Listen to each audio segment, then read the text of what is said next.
kas rühmatreeningud hommikul või õhtul. Ma võin oma kogemustest öelda, et ma olen bodypumpi näiteks ja militaarpumpi ja CX-Worksi andnud nii hommikul, keskpäeval kui ka õhtul ning loomulikult kõige paremad tunnid on need olnud, mis on keskpäeval. Hommikuste tundidega on nii, et teinekord ei saa hästi liikuma. Sa näed, kogu see grupp on väsinud, uimased, kuskil 10-15 minutit läheb aega, siis lükatakse ilusti kõik käima ja kõik töötab suurepäraselt. Küll aga kui hommikune tund on juba tehtud, siis peale seda on päris hea olla terve päev otsa. Õhtuste trennidega on see, et kõik sõltub sinu enda tegemistest, sinu töö iseloomust, kui sa oled õhtuks ikka väga väsinud. Keha on küll nagu ärganud, aga hakkab vaikselt väsima, juba unefaasi minema, siis on see natukene ohtlik.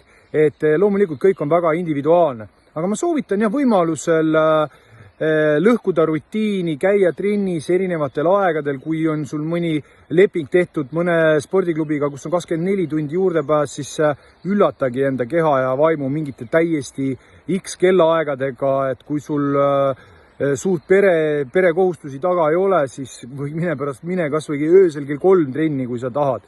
Et proovi ja vaata, mis juhtub ning kindlasti sellist vau-efekti sinu kehale ja vaimule on omajagu. Aga head katsetamist!